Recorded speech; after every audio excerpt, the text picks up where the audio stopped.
చాలామంది ఆర్టీఐకి సంబంధించిన ఈరోజు వ్యక్తులందరూ కూడా ఈరోజు వచ్చి అంబేద్కర్ విగ్రహానికి పూలమాలలు వేసి అదేవిధంగా వారికి ఒక వినతి పత్రాన్ని కూడా అందజేస్తున్నారు తెలిపారు. మరి ఆర్టీఐ సంస్థ ద్వారా ఎంతో మందికి సమాచారానికి అందించాలని చెప్పేసి ప్రభుత్వాలు చెప్తున్నప్పటికీ ఆ సంస్థలను కానీ ఏదైనా కూడా సమాచారం అడిగితే దాన్ని అధికారులు పెడుతున్నారు.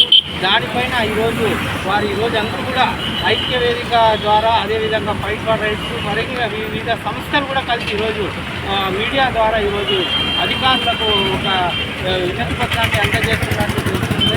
మరి అది ఏంటి విషయం అని తెలుసుకున్నాను సార్. ఈరోజు సమాచార హక్కు చట్టం మీద అనేక సమస్యలు మీరు అడుగుతూ ఉన్నారు. మరి అధికారులు దాన్ని పట్టించుకోవడం రాబోయే రోజుల్లో ఏ విధంగా ఈ సమస్యను పరిష్కరించే సమాచార హక్కు చట్టం అనేది ఈ రోజు 19 సంవత్సరాలు కంప్లీట్ చేస్తుంది. సమాచార హక్కు చట్టం 2005లో అమలు చేయబడింది. అందుకోసమే 19 సంవత్సరాలు అయినా కూడా ఇప్పటికీ సరైన అమలు కాలేదన్న ఉద్దేశంతోనే అధికారుల్లో కూడా సరైన అవగాహన లేదు. ఈ చట్టంపైనే అవగాహన అధికారులకు లేనప్పుడు ప్రజల్లో ఏముంటుంది, మిగతాది వాళ్ళు చేయగలిగింది ఏముందనే ఉద్దేశంతోనే ఈరోజు మేము వారోత్సవాలు జరపమని కూడా జిల్లా అధికారులకు ఇస్తే జిల్లా అధికారులు మెమరాండం తీసుకొని దీని గురించి జీవోలు మమ్మల్ని అడుగు పరిస్థితికి వచ్చింది ఈరోజు. కాబట్టి మేము ఈ 3 సంస్థలు సమాచార హక్కు ఐక్యవేదిక, ఫైట్ ఫర్ రైట్స్, ప్రజాస్వామ్య పరిరక్షణ ఐక్యవేదిక ఈ 3 సంస్థలు ఐక్యంగా ఈరోజు కలిసి అంబేద్కర్ గారికి ఒక మెమరాండం ఇచ్చి నిరసన తెలియజేస్తున్నాం. ఈరోజు మేము దీని ద్వారా ఈరోజు ఈ జరిగినటువంటి నిరసన ద్వారా తెలియజేయడం ఏమంటే అధికారులకి ముఖ్యంగా కమిషనర్ల గారికి కూడా మేము తెలియజేస్తున్నాం.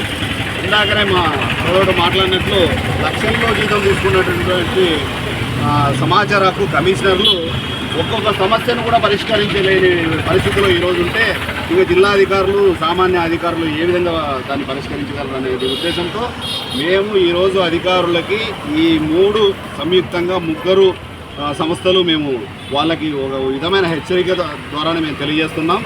ఎందుకంటే సమాచార హక్కు చట్టం అనేది పుట్టుక నుంచి చావు వరకు అందరికీ ఉపయోగపడే సామాన్యుడు ఎవరైనా అతి సామాన్యుడి నుంచి అతి పేద ధనవంతుడికి కూడా ఉపయోగపడే చట్టం ఇది.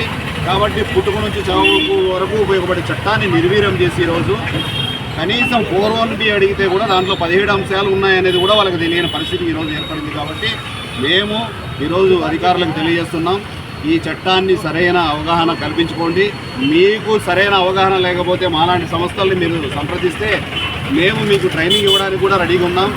సంస్థలు కొన్ని ఉన్నాయి, మేము కూడా ఫ్రీగానే ట్రైనింగ్ ఇస్తాం. అధికారులకు కానీ ఎవరైతే మీ ఎంప్లాయీస్ కానీ మేము ట్రైనింగ్ ఇస్తామని కూడా తెలియజేస్తున్నాం. తద్వారా మీరు సరైన సమాచారాన్ని ఎవరికైతే సమాచారం కోరుతారో వాళ్ళకి ఇస్తారనే ఉద్దేశంతోనే ఈ విధంగా తెలియజేస్తున్నాం. కాబట్టి ఇప్పటికైనా ప్రభుత్వం కూడా మేల్కొని ఆ సమాచార హక్కు కమిషనర్ని సరైన వారిని నియమించి వాళ్ళు స్వయం ప్రతిపత్తి గల వాళ్ళని నియమిస్తే అప్పుడు వాళ్ళు కూడా బాధ్యతగా పనిచేస్తారు. బాధ్యతగా పనిచేసినప్పుడు చట్టం సరైన అమల్లోకి వచ్చినప్పుడు సామాన్యునికి కూడా న్యాయం జరుగుతుందనే ఉద్దేశంతోనే ఈరోజు మేము సమాచార హక్కు ఐక్యవేదిక, ప్రజాస్వామ్య పరిరక్షణ వేదిక, ఫైట్ ఫర్ రైట్స్ 3 సంస్థలు కలిసి ఈరోజు అంబేద్కర్ గారికి ఒక వినతి పత్రం ఇచ్చి నిరసన జరిగింది.